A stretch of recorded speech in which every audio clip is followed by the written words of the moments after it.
L'histoire commence avec Sommer, gisant de douleur, haletant après avoir reçu un coup dévastateur de Gaban dans le chapitre précédent. Une blessure béante apparaît sur son corps. Son bras droit a été tranché lors du premier coup de Gaban, tandis qu'une profonde entaille traverse son torse, de la poitrine jusqu'à l'abdomen, conséquence du second coup. Habituellement, des blessures de cette ampleur ne sont pas un problème majeur pour les chevaliers sacrés. Ils possèdent une capacité de régénération qui leur permet de guérir même des blessures graves en un rien de temps. Mais cette fois, c'est différent. Gaban possède un pouvoir spécial qui annule la capacité de régénération. Ses coups ne se contentent pas de blesser le corps, mais empêchent également Sommers de récupérer aussi rapidement qu'à l'accoutumée. La douleur et la panique envahissent alors le chevalier sacré. Son corps tremble et il serre les dents pour contenir sa souffrance. Quelle malchance de tomber sur Gaban lors d'une mission aussi cruciale, murmure-t-il d'une voix tremblante, pleine de colère et de désespoir. Le désarroi de Sommers n'est pas sans fondement. Leur mission sur l'île d'Elbaf est d'une importance capitale. Les chevaliers sacrés ont pour ordre de soumettre les guerriers géants et de les faire plier devant le gouvernement mondial. L'objectif est clair, utiliser la puissance d'Elbaf comme arme maîtresse dans la grande guerre qui se profile à l'horizon. L'échec n'est pas une option. La punition infligée par Imsama pour un échec est loin d'être anodine. Tremblant encore, Sommers fixa Gaban avec un regard perçant. « Pourquoi es-tu à Elbaf » demanda-t-il d'un ton méfiant. Mais Gaban se contenta de le regarder froidement. « Je ne ressens pas le besoin de t'expliquer quoi que ce soit, sauf une chose, » répondit-il calmement. « Je ne pardonnerai jamais ce que vous avez fait ici. » Ces mots rendirent Sommers encore plus méfiant. Rapidement, il manipula son pouvoir. De son bras mutilé, des plantes épineuses, solides et acérées, commencèrent à pousser, formant un substitut de main. Malgré ses blessures qui n'étaient pas encore totalement guéries, il se prépara au combat. Le duel entre ces deux forces colossales était loin d'être terminé. Il est courant pour les utilisateurs de fruits du démon de remplacer les parties du corps perdues grâce au pouvoir de leurs fruits. Par exemple, Kuzan a remplacé sa jambe amputée par de la glace en utilisant les capacités du fruit Hi-Hi no Mi après son combat contre Akainu. Sommers fit maintenant quelque chose de similaire.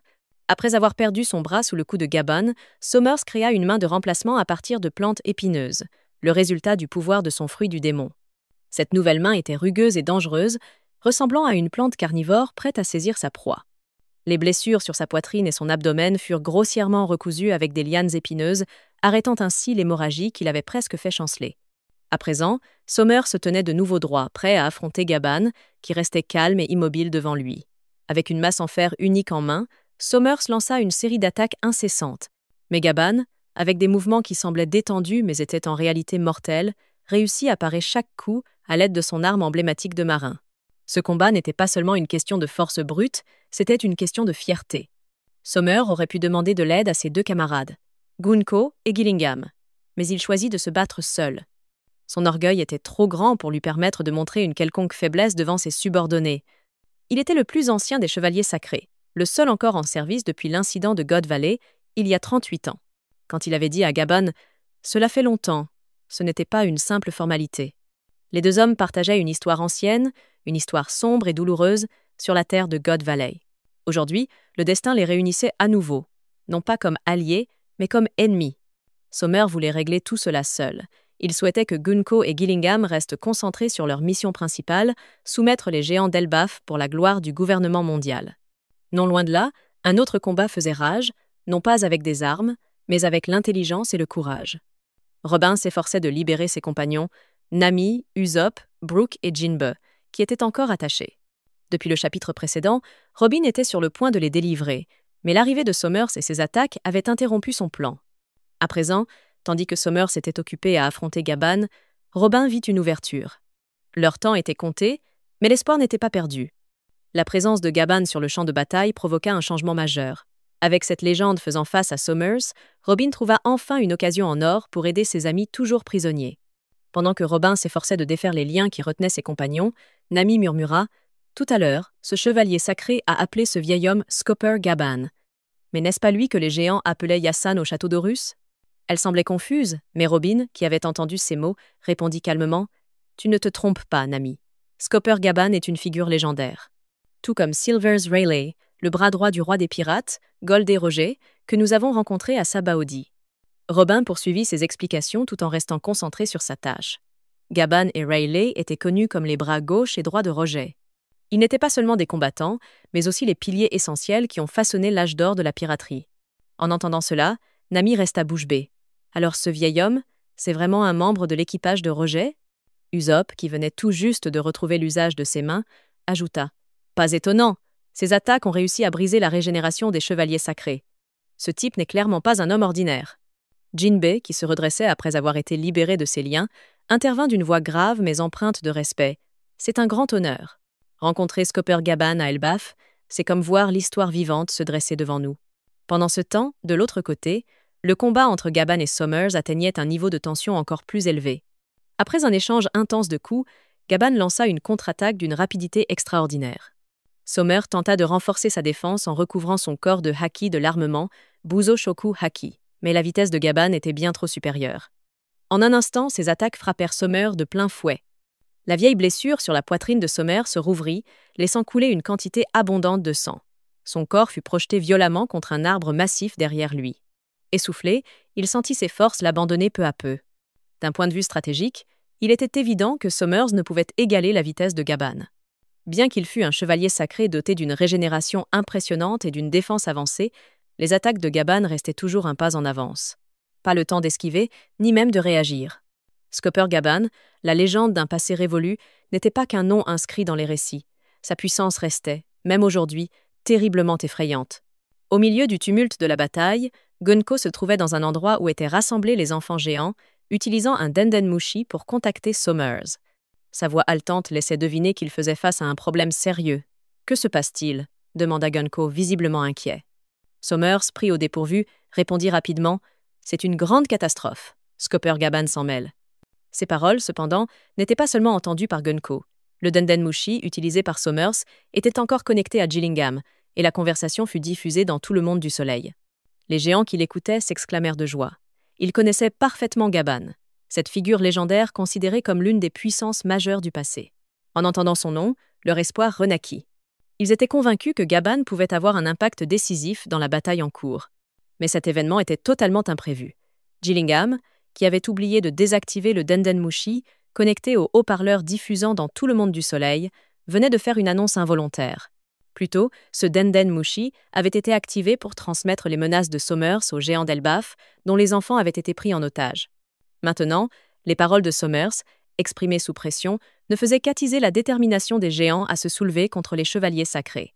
Pendant ce temps, l'histoire se déplace vers un autre endroit, où Franky et Ripley sont arrivés sur le site où se trouvaient Gunko et les enfants géants. Franky, ne voulant pas perdre de temps, lança immédiatement une attaque. Il tira rapidement un Radical Beam en direction de Gunko, le frappant de plein fouet. Au même moment, Ripley, qui avait préparé un plan ingénieux, sauva un jeune garçon nommé Ronia. Ce dernier était sur le point de tomber du bord d'une falaise haute, mais Ripley parvint à le tirer grâce à une corde qu'il avait préalablement préparée. Ripley avait reçu des informations selon lesquelles les enfants géants étaient protégés par une sorte de couche invisible appelée Dorita, rendant impossible tout contact direct avec eux. C'est pourquoi il avait prévu une corde pour les aider de manière sûre. En tant qu'enseignant, Ripley ne se contentait pas de penser à la sécurité physique des enfants, mais il comprenait également les besoins stratégiques nécessaires pour leur sauvetage. Ses actions démontraient clairement à quel point il était intelligent et organisé. Après que Franky ait blessé Gunko avec son attaque Radical Beam, le Dendenmushi utilisé par Somers tomba au sol. Rapidement, Bonnie le récupéra, s'assurant que la conversation ne pourrait plus être utilisée à mauvais escient. Se rendant compte que le Dendenmushi, toujours connecté au monde entier de la lumière solaire, était encore actif, Ripley demanda immédiatement à Bonnie de le lui passer. Un message crucial devait être transmis aux géants d'Elbaf. Avec détermination et espoir, Ripley commença à parler, sa voix résonnant avec force et conviction. « Jarul, écoute-moi attentivement », déclara Ripley d'un ton ferme. « Ne détruis pas l'école Warus et ne brûle pas la bibliothèque du hibou. C'est crucial. Je suis arrivé auprès des enfants géants, accompagné d'alliés dignes de confiance. » Ripley poursuivit, apportant des explications destinées à apaiser les géants dans le monde entier de la lumière solaire. Ailleurs, Gaban est également en train de combattre l'un des chevaliers sacrés. Plus tôt, Somers a accidentellement admis qu'il était en difficulté face à Scopper Gaban. Et ces paroles ont déjà été diffusées dans tout le monde de la lumière solaire. Alors maintenant, tout le monde peut être rassuré.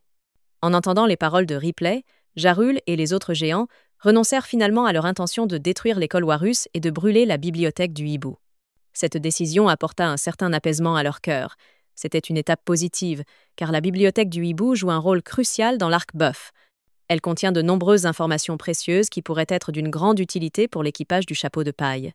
Dans les panneaux suivants, une atmosphère calme règne à la bibliothèque du hibou. Pas une âme n'y est visible. Dans l'une des salles, un livre attire l'attention, marqué du symbole distinctif du dieu soleil. Ce livre renferme sans aucun doute une histoire et des informations cruciales sur un pouvoir mystérieux longtemps dissimulé. Ces informations deviendront sans aucun doute essentielles dans la quête future des pirates du chapeau de paille.